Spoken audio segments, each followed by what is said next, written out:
Praise the Lord मो प्रिय भाई भूणी मो प्रिय आत्मा समस्त को आज मुझे आपण मान कहवाक जाऊँगी कि मनुष्य भांगी पड़ला पर किपरि उठियो पुणी थे एवं देखु यहपरी गोटे माने कहवाक गले मनकर गोटे घरटा तुम पूरा बनईदेल पूरा बनई सारा सेटा जदि भांगी पड़गला पुणी थे बनवा के कष्ट गोटे घर भांगा बहुत सहज किंतु घर बनवा बहुत कष्ट कहीं पुणी थे तुम सेटा को पुणी पूरा सफा कर पुणी सबकि आणिकी पुणी थे बना बहुत कष्ट लगे पैसा भी बहुत खर्च हे सेहीपरि आम प्रिय भाई भाई प्रिय मैं समस्त कहूँगी आम जीवन रे आम जेपर्यंत भल कार्य थी ठीक अच्छी किंतु जो दिन आम झुंटी पड़िया पापरे जो भूल को आम करने चाहू न पुणी थे जदि से पाप करिया आमको से घर पर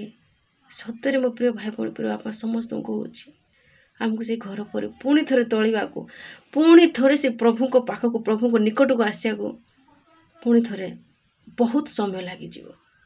कहीं यहपरी भी लगे जे आ कौन बनईबी ए घरटा आ कहीं बनईबी बोली यहपरी मन भी आसे बनवा दिन जाए सेहीपरि मु माने माने यहपरी भी हुए भूल पड़गला प्रभु को पाखक आसिया दुख लगे छे मु तो बार बार भूल कर बार बार पड़ुचे कौन करी यहीपरि मनोभाव आसे किंतु आमको पुणी थे उठार अच्छी पुणी थे प्रभु को पाखक जीवार अच्छी पुणी थे क्षमा मागियार अच्छी कहीं प्रभु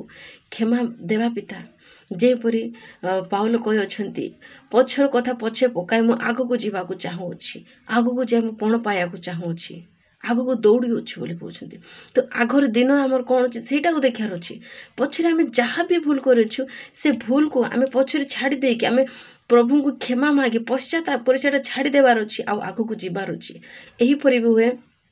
बीती जाइए पाप आमको बार बार मन पड़े कि माने आम भावुँ आम बार बार पश्चाताप करुचु बार बार जो कांदुचु एटा आम कौन भावुचु कि हाँ मु माने दुख करी प्रार्थना करी प्रभु को मुझे जनाऊँगी किंतु एटा गोटे निंदार करुचु आम प्रभु को आम जो पाप पाई कांदी सारीचु जो पाप पाई आम पश्चाताप करी आम माने पवित्र हो सारी अच्छु जो पाप जोड़ा बहुत दिन पूर्व कि जेबे भी करूँ से पाप पाई जदि आउ थे मन पके पके कांदुचु ता माने आम प्रभु को कहूँ कि जे तुम आम पाई मरीन से भाया कहीं यहीपर भी पाप अच्छी जे पर्यंत तुम क्लीयर हैन कि जे नाई मो पापटा क्षमा हो गला बोली जानिन से पर्यंत आमको नहीं कि प्रभु को साथी लगे कि प्रार्थना करार अच्छे से पाप पाए आहीपर भी माने गोटे पाप अच्छी जोटा नहीं कि आम छाड़ी देचु पूरा छाड़देला आम जानीदेवा जे पूरा जे हाँ यही पापटा मो देहर ए ना तो मुझे पाप को जेपरी क्रोध करियाटा जेपरिक बेभिचार ए सबू सबू गोटे प्रकार आम आम कहबानी कि जे ए पाप बड़ से पाप बड़ सबू सेम प्रभु के सामने सबू पाप समान तो बेभिचार अपेक्षा क्रोध करा बहुत बड़ पाप तो मोर कहर अच्छी जे आमर जदि तुमको जानियार अच्छी कि ना कौ पापर मु क्षमा पाई अच्छी तो तुमको निजको तुम जानीपार जे मुझे पापर दूर हो जाए माने मो पापर मु क्षमा पाई अच्छी कहीं प्रभु तो निश्चिंत से क्षमा दे अच्छे किंतु आमको जब बार बार से आदतटा पुणी थे आसूची से व्यवहार पुणी थे जब आम द्वारा दोहरा होची मैंने आम जाने जे आम क्षमा पाएन आमको प्रार्थना करा अच्छी आउ गोटे भी एटा अच्छी आउ जो पाप आम क्षमा पाई सारी जो आदत आम पाखे ना एवं आम पूरा छाड़ी दे एपरी भी अच्छा मनुष्य बेविचार प्रथम पढ़ी किंतु सेटा पे कांदी सारी प्रभु को ग्रहण कलापर से बेविचार मु करूली बोली जदि सेटा मन पके जदि कांदीबो तामें तमें ना कि प्रभु को ना कि दुख दौछ मन कर भी थो जन को मारी जड़े क्या जड़े मारी मुझे जन को मारी बोली जदि से पाप जदि बार बार मन पके तुम कांदुथिबो तामें तुम भूल करूछ कहीं तुम गोटे थोर पश्चाताप कर से पाप पाए तुम कांदी सारी छाड़ी सारी तुम नेक्स्ट टाइम तो से करूनो ना किंतु यहीपरी पाप अच्छे जोटा छोट मोट पाप जोटा नहीं कि राग हो क्रोध हो क्या मन दुख देवा से यही पाप पाए आमको बार बार पश्चाताप करा अच्छे बार बार जिते मिस्टेक होते पश्चाताप करी माने आम प्रभु पाक जीवार अच्छी पुणी थे उठार अच्छी आ प्रभु को क्षमा मागी पुणी थे माने प्रभु पाखक लगे अच्छे आम भांगी पड़ा को ना कि मुझे आउ थे माने पड़गली आउ थे पापरे पड़गली आउ किपरि हे मत क्षमा ना सेपरी हेबाकू ना मो प्रिय भाई भाई प्रिय आप समस्त कहूँ कि प्रभु आमको निश्चिंत पुणी थोड़े उठाइबे, पुणी थोड़े सुजोग दियंती, प्रत्येक दिन आमको सुजोग दियंती, प्रत्येक दिन आमको समय दे अछंती, प्रत्येक दिन ए दिन को देखा पे आमको सुजोग दउछंती, ताहा माने आमको सुजोग दउछंती दुनिया जे पर्यंत अछु आमे से पर्यंत आमे माने क्षमा पाइबार गोटे अधिकार अच्छे आम पाखे। आउ किंतु अधिकार को आमे किपरि व्यवहार करूछु ताहा जानियार अछि। आमको प्रभु को पाखु जाइकी आमे प्रभु को पाखु माने आमे आत्मा रे डाकियार अछि, प्रभु आमे पुणी थरे भूल कलु, पुणी थरे झुंडी पड़लु, मु काली कहितली मु पाप करबिन, पुणी आज पड़ी गली बोली पुणी थरे प्रभु को मागियार अछि। प्रभु निश्चित क्षमा देबे। आउ आमको चेष्टा करा अछि आमे प्रभु ठारू कि प्रभु आमको दया करो, साहाय्य करो। काहेकि वचन लेखा जे साहाय्यकारी आत्मा देइ अछंती प्रभु आमको। प्रार्थना करो से साहाय्यकारी आत्मा तुमको देवे बोली कहते। तो आमको मागियार अच्छी प्रभु मुझे यहीपरि केतेटा काम अच्छे आम निजे करें किंतु आउ जड़े साहाय्य कले आम सेटा करें से भाई आम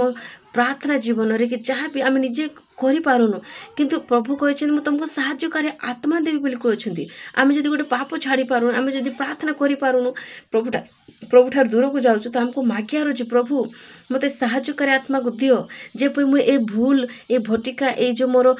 खराब व्यवहार एगुठार जेपरि मु बाहर को पड़ी जीवी माने बाहर को पळे आसबी आ मु जो समय नष्ट करूची ए सब जेपरि बाहर को पळे आसबी एटा मते साहाय्य कर मते कहा गोटे दियो प्रभु जेपरि मु साहाय्य कले मु ताहा करि पारे बोले हमको प्रभु को मागियार अछि। काहे से दयालु परमेश्वर से निश्चित हमको साहाय्य करेंगे। आमको जदि भूल भटिकार में पड़ी गले पुणी थरे आमर उठार अच्छी। आउ गोटे कथा जदि आम बार बार झुंटुचु ता माने ना कि आम प्रभु को साथी आम पूरा पूरा भलरे आम स्थिर करेनु कि आम माने निर्णय नेबाटा आमर ना कि बहुत माने हल्का रे नहीं छु। तेणुक आम बार बार पड़ी जाऊँ, बार बार पापरे पड़ुचु। तो जदि गोटे थर पड़ी गला परे पुणी थरे से जिनिस को आम उठेबा को बहुत कष्ट। जहाँ आम जेते दिन पर्यंत आम भावुलु कि पाप करिबिनी से पाप छाड़ी थी गोटे 2 दिन हो पुणी थर जदि ताहा करूचु केते दुखर विषय कि गोटे घर भांगिला पर पुणी थर गढ़िया केते कष्ट लगे। से भाया आम पूरा बहुत भल थिबा बहुत केते वर्ष जहाँ भी पवित्र सहित आम प्रभु सहित थिबा बहुत भल थिया किंतु गोटे ठार जदि झुंटी पड़ा पुणी थर जदि पाप पड़ जा पुणी थर प्रभु को सामना को जीवाकू आमको बहुत डेरी लगे। तेणुक आम प्रभु पाखु जल्दी जीवार अच्छी, क्षमा मागियार अच्छी, प्रभु को आउ थे नुआ दिन आमको गढ़ार अच्छी। कहीं काली आम जहाँ करूँ प्रभु ताहा देखिबने, आज आम कौन कर प्रभु ताहा देखिबे। आम जब पूरा धार्मिकतार आम जीवन काटी जिते बड़े आम मरणर दिन थी जो दिन कि जो शेष समय जदि आम जदि भूल भटिकार पड़े जा तो प्रभु सेटा को धरबे, आम धार्मिकता को धरबे ना से पर्यंत। कहीं प्रभु कहते वचन रे तुम शेष पर्यंत तुम धैर्य धरी रुह बोली कहते। धैर्य धरी रहा धैर्य धरिक रहा ताने कौन आम धैर्य धरिक रोच कौन किए जड़े कौन आमको ए टर्चर करना धैर्य धरी रहा मैंने प्रभु आसबे बोले धैर्य धरिक आम पूरा पवित्र होकर रहीबार अच्छी। प्रभु आसला जाए आमको किपरि आम माने गोटे कुआरे कोने किपरि गोटे निजको पवित्र रखी थाए से भाई आमको माने रहीबार अच्छी प्रभु को सामना रे प्रत्येक दिन आमको प्रभु को समर्पण करार अछि। आउ गोटे कथा कहूँ प्रिय भाई बहन प्रिय आप समस्त को जो दिन आम प्रभु को क्षमा मागी जो दिन आम पाप छाड़िलु बोली माने भाविकी नहीं कि आम प्रार्थना करूँ आउ से दिन ही से परीक्षा आसो तुम जो पापटा माने मु आउ करिबिनी बोली कोई प्रार्थना करिथिबो से दिन से पाप तुम पछरे गुड़ेइबो। यह मो साथी मध्य हुए किंतु सेठू किपरि जीवार हुए जीवा किपरि मुझे बहुत थर भांगी पड़ी बहुत थर मु भावुची कि मु पाप करिबिनी मु रागिबिनी मु एमिति करिबिनी किंतु राग हाँ राग गोटे कथा अच्छी राग तुम रागिबो किंतु को जिनिस रागिबो आउ राग को माने सूर्य माने आमको अंधार हेबा पूर्व ना सूर्य अस्तण होनी आम से राग को छाड़ियार अच्छी। राग राग प्रभु कह माने मोर कहया कथा जन को जदि राग अच्छी रागियार अच्छी ताने ना जन तुम भल पाए रागिब ताहा ना भल पाए तुम रागी हो बेकार क्या रागिया को ना मोर कहया मतलब मु भी से भूल हुए मोर भी कि मु क्या रागिबिनी मु एपरी करिबिनी किंतु ताहा जो दिन निर्णय नहीं थाए से दिन ही झुंटी पड़े मु बहुनी जे मु भी ठीक मु भी शिखुची मु भी मो लाइफ रे जीवन रे किपरि आगो बढ़िया ताहा भी शिखुची मु भी पूरा पवित्र ही नहीं। मोर कहयार माने होची कि जे आमो किपरि शिखिबार अछि किपरि जदि आमे पड़ी जाउछु पापर पड़ी गले पुणी थरे उठिबाटा केते जो कष्ट लागे ताहा जाने कि आमको सतर्कता सह रहिबार अछि प्रभुଙ୍କ सहित। ଗୋଟେ ଥର ଯଦି ମୋ ପ୍ରିୟ ଭାଇ ଭଉଣୀ ଆପଣ ସମସ୍ତଙ୍କୁ କହୁଛି, ଆମ ଶେଷ ସମୟରେ ଆମେ ଯଦି ଆମ